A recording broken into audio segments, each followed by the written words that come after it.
O Senhor esteja convosco. Proclamação do Evangelho de Jesus Cristo segundo Mateus.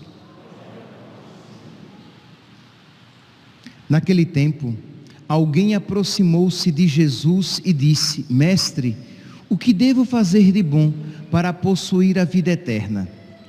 Jesus respondeu: Por que tu me perguntas sobre o que é bom? Um só é o bom. Se tu queres entrar na vida, observa os mandamentos.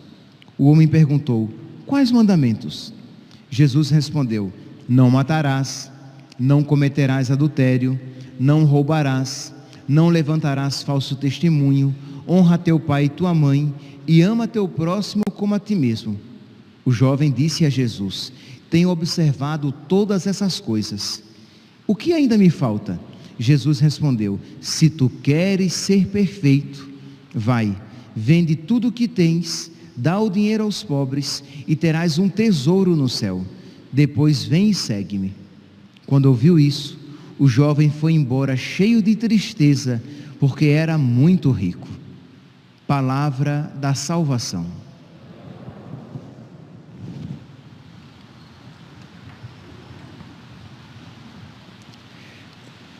Caríssimos irmãos e irmãs, nós estamos bem no início da nossa quaresma de São Miguel, e o Evangelho de hoje é bem propício para o início desta nossa quaresma.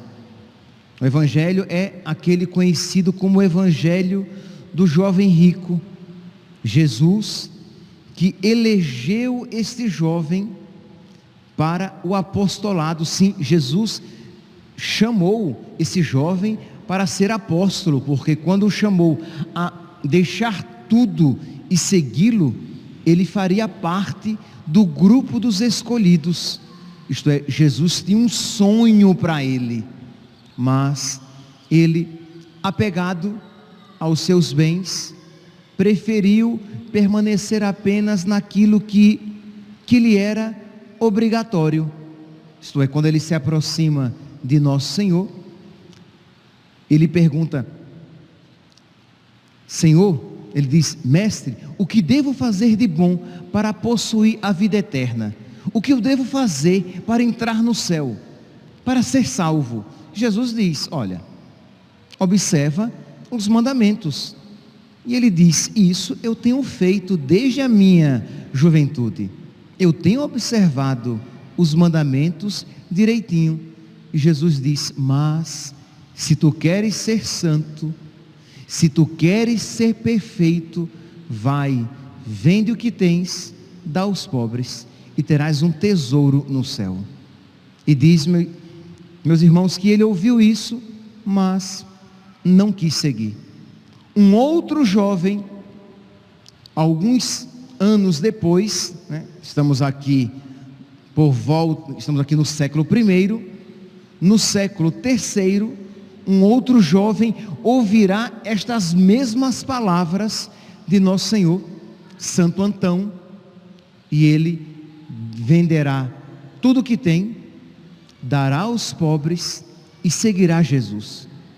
E vocês podem ver, meus irmãos, o que Jesus fez com Santo Antão, isto é, se tornou o pai dos monges. Quanta graça ele foi para tantas pessoas. Por quê? Porque ele foi generoso à vontade de Deus. Nós não temos ideia, meus santos, se nós fôssemos generosos, se nós nos deixássemos mover pela vontade de Deus no nosso coração, o quanto Deus faria em nós. Mas não apenas fazendo aquilo que é, digamos, obrigatório, mas fazendo também.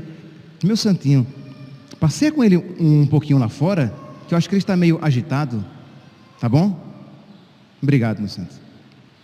Então, meus santos, não apenas fazendo aquilo que é obrigatório, mas fazendo aquilo que é um convite da graça de Deus, que não nos obriga, mas que, se nós dissermos sim, Deus fará muito mais.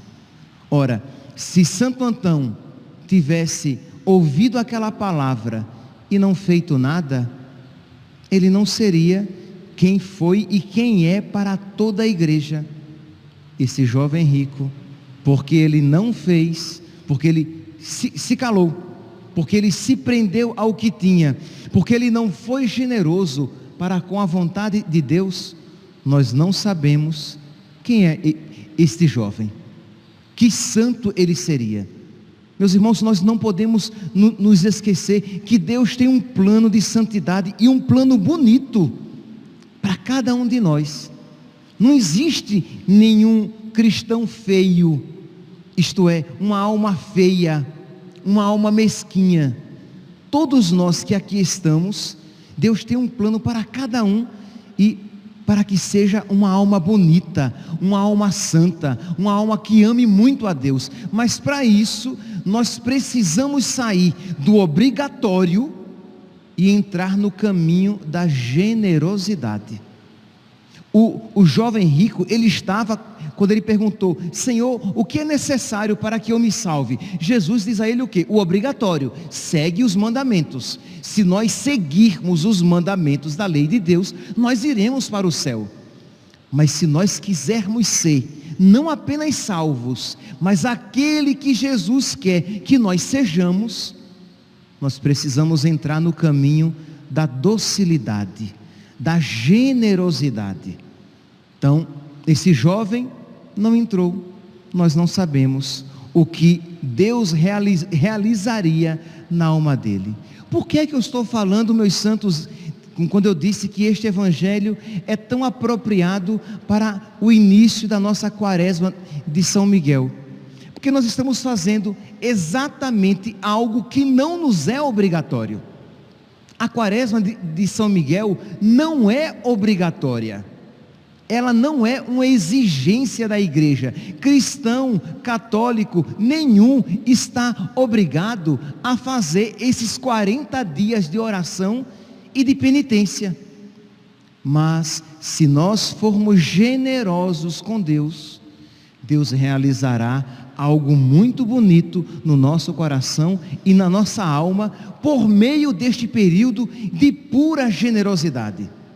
São 40 dias, é verdade, os domingos não estão incluídos, mas nada impede que você também faça nos domingos, viva aos domingos aquilo que você vive durante a semana.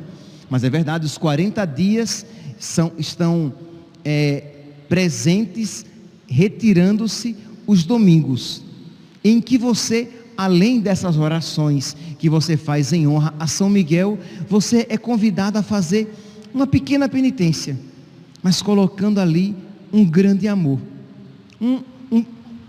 um pequeno ato de caridade que você vai, digamos, praticar mais frequentemente. Um ato de caridade, uma penitência não obrigatórios. Porque é claro, se você diz assim: durante a quaresma de São Miguel eu não vou mentir. Meu santo, não mentir é uma obrigação nossa de todos os dias. Durante a quaresma de São Miguel eu não vou trair a minha esposa, eu não vou pecar contra a castidade. Mas nós somos obrigados à fidelidade, os casados, à fidelidade à sua esposa, ao seu marido, e todos nós a viver a castidade sempre. Mas quando você entra não mais no amor servil de quem faz aquilo que lhe é obrigado, que faz aquilo por pura exigência, mas você entra no caminho filial, do amor filial, que diz: Senhor, eu sei que eu não sou obrigado a fazer isso, mas eu quero fazer porque eu te amo, para te amar mais. Eu sei, Senhor, que eu não sou obrigado a fazer a quaresma de São Miguel, mas eu quero fazer, Senhor, porque eu te amo, para que eu te ame mais. Eu quero fazer, Senhor, porque eu quero odiar o diabo e as suas obras, como São Miguel as odiou, as obras do diabo. Porque eu quero, Senhor, em todos os momentos da minha vida dizer: quem como Deus? Eu também quero, Senhor, no meu dia a dia, lutar contra as investidas do inimigo. Porque eu quero, Senhor, como a Virgem Maria, a rainha dos anjos, eu quero também ter um coração que seja sempre sim à vossa vontade. E meus irmãos, se nós formos generosos e não tenhamos dúvidas, durante esses 40 dias, nós seremos tentados ao desânimo, nós seremos tentados a fazer de qualquer jeito esta quaresma, nós seremos tentados a deixá-la de lado e dizer: no próximo ano eu faço novamente, eu faço de verdade. Mas nós não sabemos se teremos esta outra oportunidade.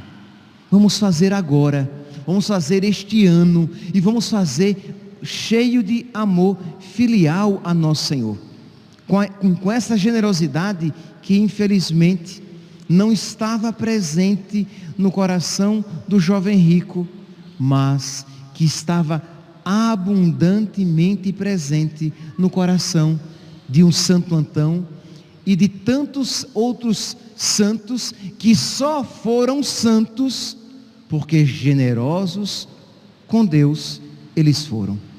Vamos lá, vamos olhar para a nossa vida a partir da ótica da generosidade. Isto é, quando você se vir diante de uma situação concreta, em que você percebe que Deus o chama, que Deus pede algo a você, não vá pelo caminho de: mas isso é necessário, isto é obrigatório. Não vá pelo caminho de: o meu Deus, aquele que nunca me negou nada, Ele está pedindo, Ele está me pedindo isso. Eu percebo no meu coração que Ele está me pedindo isso, e eu não vou negar. Ele nunca me negou nada. E quando nós percebemos que Deus está nos pedindo algo, é porque Ele nos ama. Porque, meus santos, quando você estiver vivendo a sua vida espiritual, e se você não perceber que Deus está pedindo nada a você, fique com a pulga atrás da orelha. Isto é, por que Deus não está me pedindo nada? Senhor, o Senhor não me ama mais? Provavelmente não é porque Deus não o ame mais, mas provavelmente é porque você não está mais ouvindo os clamores de amor de nosso Senhor. Porque, repito, quando você percebe que Deus está pedindo algo, é sinal de eleição, é sinal de amor. Quando Deus pediu, quando Jesus pediu ao jovem que ele deixasse tudo, e no Evangelho de São Marcos, ele cita esse detalhe: Jesus olhou para ele com amor, Jesus o elegeu e queria que ele fosse seu amigo íntimo. Jesus queria algo de especial para ele, de modo que, é verdade, meus santos, que Deus quer a santidade para todos nós, mas é também verdade que há pedidos especiais de Deus para algumas pessoas. E quando você perceber que Deus pede algo a você que não pede aos outros, se alegre. Não diga: Jesus, o Senhor está me pedindo isso, mas por que o Senhor não pede também isso para o meu irmão? Por que o Senhor não pede isso também para um outro padre? Vai dizer o padre em oração, e que percebe que Jesus pede a ele algo, e ele diz: por que você não pede também isso para todos os padres, para os meus irmãos, para todas as mulheres? Isso é sinal de predileção. Então você deve se alegrar. O inimigo coloca no seu coração e diz: nossa, isso aqui é coisa da sua cabeça. Ou então: nossa, Deus é muito exigente com você. Quando você deveria se alegrar: nossa, Deus me ama tanto que está me pedindo mais, porque Deus quer ser mais amado por mim, e não porque Ele necessite mais do meu amor, mas porque Ele quer mais a mim se dar. Então, meus irmãos, Jesus olhou para esse jovem e Jesus quis se dar muito a ele. Jesus quis ser um amigo diferente dele. E que tristeza, ele, iludido com as coisas que passam, ele deixou de abraçar aquele que não passa. Ele, iludido com aquilo que a traça corrói e a ferrugem destrói, ele deixou de abraçar a verdadeira riqueza. Quantas vezes, meus santos, nós, por causa de bens transitórios, perdemos o bem eterno. Por causa de um bem, tá? Eu não estou falando quantas vezes por causa de um pecado. Eu sei que isso acontece. Pessoas que preferem o pecado a Deus, e isso é terrível. Mas não é menos terrível pessoas que preferem coisas lícitas, mas passageiras, a Deus. Isto é, preterem Deus, deixam Deus de lado e preferem o seu namorado, a sua namorada, o seu trabalho. Isto é, pessoas que trabalham, e quando vão rezar, rezam um tiquinho. Isto é, elas não estão pecando porque trabalham e rezam o estritamente necessário e vão à missa aos domingos e está bom demais. Mas talvez, se elas trabalhassem menos e tivessem mais tempo para Deus, muito provavelmente elas seriam muito mais amigas de Deus, íntimas de nosso Senhor. Aqui eu estou dando apenas um exemplo.